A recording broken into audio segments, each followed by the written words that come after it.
বিএনপির এক সংসদ সদস্য তিনি তার ভাষণে তিনি তার বক্তব্যে উঠে দাঁড়িয়ে বললেন পশ্চিমবঙ্গের মুখ্যমন্ত্রী শুভেন্দু অধিকারীকে থামান। আমাদের পশ্চিমবঙ্গের যে আপনার চিফ মিনিস্টার শুভেন্দু বাবু, তাকে থামান। যারা ভারতবর্ষের নাগরিক নয় তথা পশ্চিমবঙ্গের বাসিন্দা নয়, তাদেরকে কেন পশ্চিমবঙ্গে আমরা রাখতে যাব?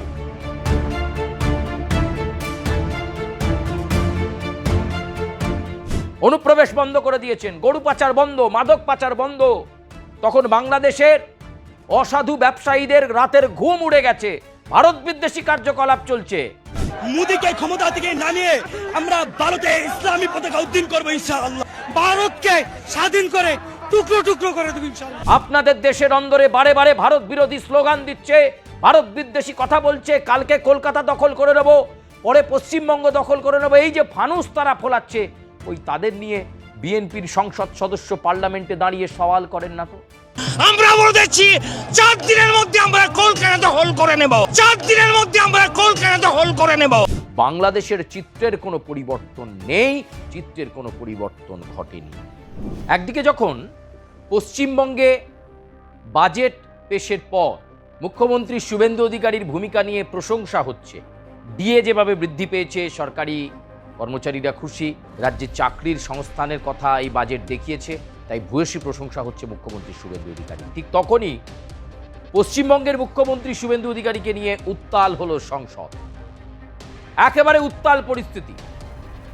সংসদে দাঁড়িয়ে সংসদ সদস্য বলছেন শুভেন্দুকে থামান, শুভেন্দুকে থামান, শুভেন্দুকে থামান।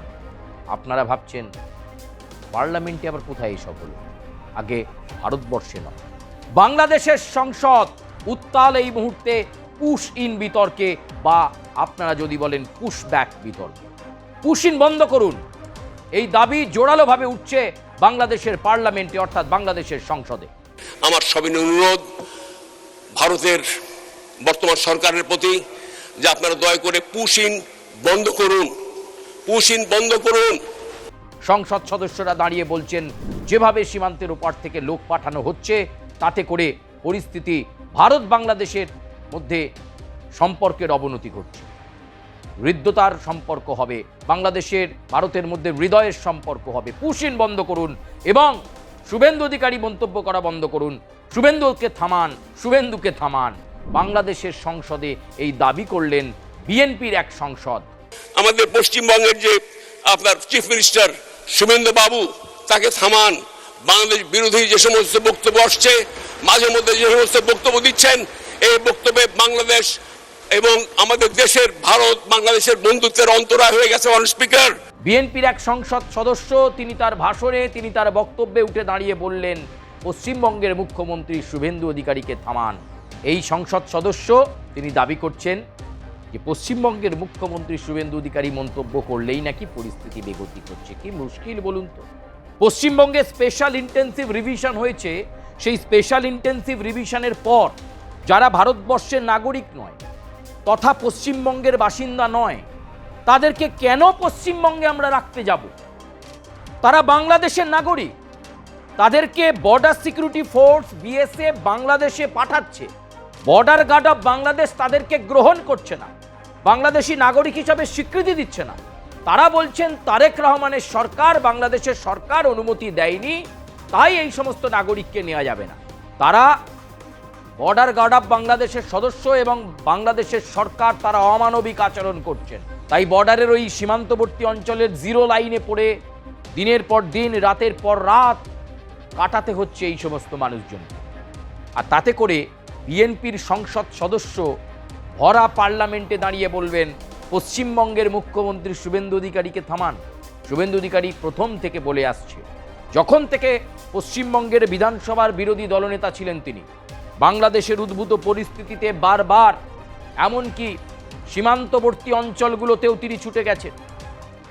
বসিরহাটের বর্ডারের কাছে গিয়ে বিক্ষোভ করেছিলেন বিরোধী দলনেতা হিসাবে শুভেন্দু অধিকারী, যে বাংলাদেশের হিন্দুদের ওপর অত্যাচার বন্ধ করো, সংখ্যালঘুদের ওপর আক্রমণ বন্ধ করো। শুভেন্দু অধিকারী বলেছিলেন যে রোহিঙ্গা হটাও, শুভেন্দু অধিকারী বলেছিলেন অনুপ্রবেশকারী হটাও, এই বাংলা হবে অনুপ্রবেশ মুক্ত বাংলা। তারা ক্ষমতায় আসলে রাজ্যের সীমান্তবর্তী অঞ্চলগুলোতে বাড়তি নজর দেওয়া হবে। কথা যেমন কাজে তেমন। বাংলার মুখ্যমন্ত্রী শুভেন্দু অধিকারী যখন বরিষ্ঠ পদক্ষেপ নিয়েছেন, অনুপ্রবেশ বন্ধ করে দিয়েছেন, গরু পাচার বন্ধ, মাদক পাচার বন্ধ, তখন বাংলাদেশের অসাধু ব্যবসায়ীদের রাতের ঘুম উড়ে গেছে, ভারত বিদ্বেষী কার্যকলাপ চলছে। তখন অনেকে বলছেন শুভেন্দু অধিকারীকে থামান, শুভেন্দু অধিকারীকে চুপ করান। কিরে, তোর বেশ র্যাশ হয়েছে দেখছি। হ্যাঁ রে, কি করবো বলতো, র্যাশগুলো কিছুতেই কমছে না। অনেক কিছু ইউজ করলাম তবুও কমছে না। আমার মনে হয় তোকে কোনো একজন ভালো ডার্মাটোলজিস্টের কাছে দেখানো উচিত। তুই ঠিক বলেছিস, কিন্তু কোনো ভালো ডার্মাটোলজিস্ট থাকলে একটু সাজেস্ট কর না প্লিজ। এই তোর তো একবার র্যাশ হয়েছিল না? তুই কোথায় দেখিয়েছিলিস? তুই একবার গৌরীদেবী হসপিটালসে দেখাতে পারিস, ওখানে ভালো এক্সপিরিয়েন্স ডার্মাটোলজিস্ট আছে। আমারও সেম প্রবলেম হয়েছিল, এখন ওখানে ট্রিটমেন্ট নিয়ে আমি এখন ঠিক আছি।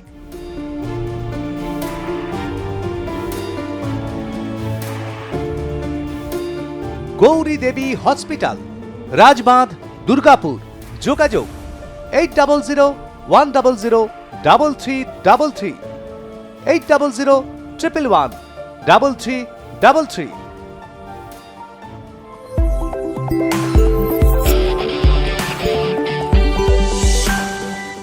নয়তো কি হবে? বাংলার মুখ্যমন্ত্রী, পশ্চিমবঙ্গের মুখ্যমন্ত্রী যদি শুভেন্দু অধিকারী চুপ না করে তাতে কি হবে? ভারতবর্ষ জানে যে বাংলাদেশের প্রতি মুহূর্তে ভারতবর্ষকে লাগে, তারপরেও প্রতিবার প্রতিনিয়ত ভারতবর্ষকে আক্রমণ, ভারত বিদ্বেষী কার্যকলাপ, এটা যারা মাথাচাড়া দিচ্ছে তাদের নিয়ে বিএনপির সংসদ সদস্য তো কিছু বলছেন না।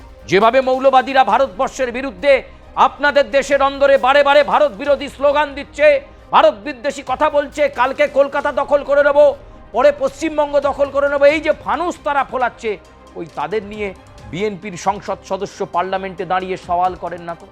আমাদের দক্ষতা ভারতের চেয়ে অনেক বেশি।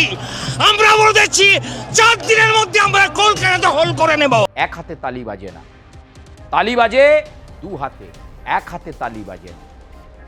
সবটাতেই আপনারা শুধু ভারতবর্ষের দোষ দেখছেন, আগে নিজেদের দেশের দোষটাও দেখুন। মৌলবাদীরা, জামাতিরা কিভাবে ভারত বিদ্বেষী কার্যকলাপ করছে এবং এখনো লাগাতার সেই কার্যকলাপ রয়েছে। যদি সত্যি দুদেশের মধ্যে সম্পর্ককে সুস্থির, সুদৃঢ়, স্থিতিশীল এবং একটা বন্ধুত্বপূর্ণ আচরণ রাখতে চান, তাহলে আগে নিজের দেশে যারা কুচক্রী রয়েছে তাদেরকে সাবধান করুন, তাদের নিয়ে সংসদে দাঁড়িয়ে বলুন জামাতিদের আর মৌলবাদীদের চুপ করান। কই সেটা তো বলছেন না। পশ্চিমবঙ্গের মুখ্যমন্ত্রী শুভেন্দু অধিকারীকে চুপ করান, এই গলাটার বেলায় তো আপনারা খুব বলেন। চিরকাল বাংলাদেশকে পরম বন্ধুর মতো পাশে থেকে সাহায্য করে এসেছে ভারতবর্ষ, কৃতজ্ঞতা বোধটুকু নেই। অনেকে মনে করেছিল যে অস্থির পরিস্থিতি তৈরি হয়েছিল ডক্টর ইউনূসের আমলে, সেই অস্থির পরিস্থিতি কাটিয়ে হয়তো তারেক রহমানের হাত ধরে বাংলাদেশ এক অন্য মাত্রায় পৌঁছে যাবে। কিন্তু বাংলাদেশ আছে সেই বাংলাদেশেই। বাংলাদেশের চিত্রের কোনো পরিবর্তন নেই, চিত্রের কোনো পরিবর্তন ঘটেনি। এখন আপনারা বলছেন আপনাদের নিজেদের দেশের নাগরিককে গ্রহণ করতে অস্বীকার করছেন। আমাদের দেশে তাহলে অনুপ্রবেশকারীদেরকে আমরা পুষে রেখে দেব? যারা ভারতীয় নয়, অভারতীয়, যারা বাংলাদেশি নাগরিক, সীমান্তের সুযোগ নিয়ে কাঁটাতার টপকে, কাঁটাতার কেটে, অথবা কোথাও কোথাও ভৌগোলিক কারণে যেখানে কাঁটাতার দেওয়া যায়নি সেখান থেকে যারা ঢুকে পড়ে এতদিন এই ভারতবর্ষের তথা পশ্চিমবঙ্গের বিভিন্ন জেলায় জুড়ে ছড়িয়ে পড়েছিলেন, সরকারি পরিষেবা নিচ্ছিলেন, বাংলাদেশের নাগরিক হয়েও, আজকে যখন আমরা তাদেরকে চিহ্নিত করতে পেরেছি, আইন মেনে, সীমান্ত আইনে জোর দিয়ে, সীমান্ত সুরক্ষাতে জোর দিয়ে যখন অনুপ্রবেশকারীদেরকে আমরা ফিরিয়ে দিচ্ছি তাদের দেশে, বাংলাদেশে, তখন বর্ডার গার্ড অফ বাংলাদেশ চোখে কিছু দেখতে পায় না? তাহলে সেখানে বিএনপির সংসদ সদস্যরা কেন বলছেন না যে পুশিন আমাদেরকে মেনে নেওয়া উচিত? এরা তো বাংলাদেশেরই নাগরিক, এদেরকে বাংলাদেশের সামনে নেওয়া উচিত, বাংলাদেশের গ্রহণ করা উচিত। তবু তাদেরকে বাংলাদেশি নাগরিক হওয়া সত্ত্বেও সীমান্তে ফেলে রেখেছেন আপনারা। এটা মানবতা বিরোধী নয়? এটা অমানবিক নয়? এই প্রশ্নগুলো এখন বাংলাদেশের সংসদে আলোচনার দরকার, সংসদের অধিবেশনে এটাই আলোচনার প্রয়োজন দরকার। শুভেন্দু অধিকারীকে থামান সেটা আলোচনার বিষয় নয়। যদি দুদেশের মধ্যে সম্পর্ককে সুস্থির রাখতে হয় বন্ধুত্বপূর্ণ সম্পর্ক রাখতে হয় তাহলে নিজের দেশের নাগরিককে স্বীকৃতি দিতে হবে, তাদেরকে রিসিভ করতে হবে। পুশ ইন পুশ ব্যাক আপনাদের ভাষায় যাই বলেন না কেন সেটাকে মেনে নিতে হবে, সমঝোতার পরিবেশ তৈরি করতে হবে, তাহলেই ভারত বাংলাদেশ সম্পর্ক ভালো থাকবে। এই সুযোগে যদি আপনি কট্টরপন্থীদের, মৌলবাদীদের, ভারত বিদ্বেষীদেরকে মাথাচাড়া হতে দেন তাহলেই সম্পর্ক অস্থির হবে, আর অস্থির হলেই উত্তেজনা হবে, উত্তেজনা হলেই সম্পর্ক খারাপ হবে। অঙ্কের মতো হিসেব। বাংলাদেশের সংসদে আলোচনা হওয়া দরকার যে কিভাবে ভারত বাংলাদেশের সুসম্পর্ক আবার ফিরে আসতে পারে, কিভাবে ভারত বাংলাদেশ আবার বন্ধুত্বপূর্ণ সম্পর্কের মধ্য দিয়ে চলতে পারে। আমরাও তো সেটা চাই। কিভাবে যারা কট্টরপন্থী রয়েছে, যারা মৌলবাদী রয়েছে তাদেরকে চিহ্নিত করা যেতে পারে যে ভারত বিদ্বেষী কার্যকলাপ করো না, ভারত বাংলাদেশের পরম বন্ধু, করো না এই কাজ। প্রশাসনের এখনই বর্ডার গার্ড অফ বাংলাদেশকে অর্ডার দেওয়া, নির্দেশ দেওয়া, নোটিফিকেশন জারি করা উচিত যে বর্ডার সিকিউরিটি অফ ফোর্স অর্থাৎ ভারতবর্ষের বিএসএফ সীমান্তের ওপার থেকে যাদেরকে পাঠাচ্ছে তারা বাংলাদেশি নাগরিক। আমরা একটু চেক করে নিয়ে তাদেরকে আমাদের দেশে স্বাগত জানাই। তারা তো আমাদের দেশেরই নাগরিক, তারা চলে গিয়েছিল ভারতে, সেটা তো করছেন না।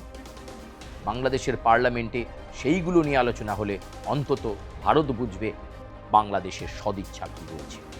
প্রিয় দর্শক, আজকের মতো এ পর্যন্তই। আপনাদের সঙ্গে আবার দেখা হচ্ছে অন্য কোনো প্রতিবেদনে, অন্য কোনো সময়। তবে আপাতত এ পর্যন্তই। আপনাদের সঙ্গে আমরা আবার চেষ্টা করব নতুন কোনো প্রতিবেদন নিয়ে আপনাদের সামনে তুলে ধরার জন্য।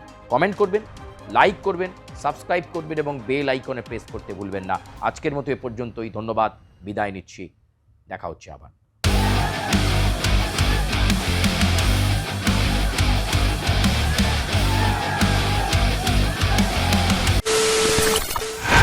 খবরের নামে প্রতিদিন সন্ধে আপনার ড্রয়িং রুমে কি শুধুই চিৎকার চেঁচামেচি খেয়ে আসে? বিতর্কের নামে চলে গালাগালি আর কাদা ছোড়াছুড়ি। এবার সময় পরিবর্তনের, কারণ আমরা কান ফাটানো চিৎকারে বিশ্বাস করি না। আমরা বিশ্বাস করি খবরের সত্যতায়। আমরা কোনো পক্ষের হয়ে গলা ফাটাই না, আমরা সাধারণ মানুষের হয়ে প্রশ্ন তুলি। চিৎকার নয়, শুধু খবর হবে যেখানে বিতর্ক আছে কিন্তু কুৎসিত ঝগড়া নেই। সঠিক তথ্য, বিশ্বস্ত খবর। নজর রাখুন আর প্লাস নিউজে।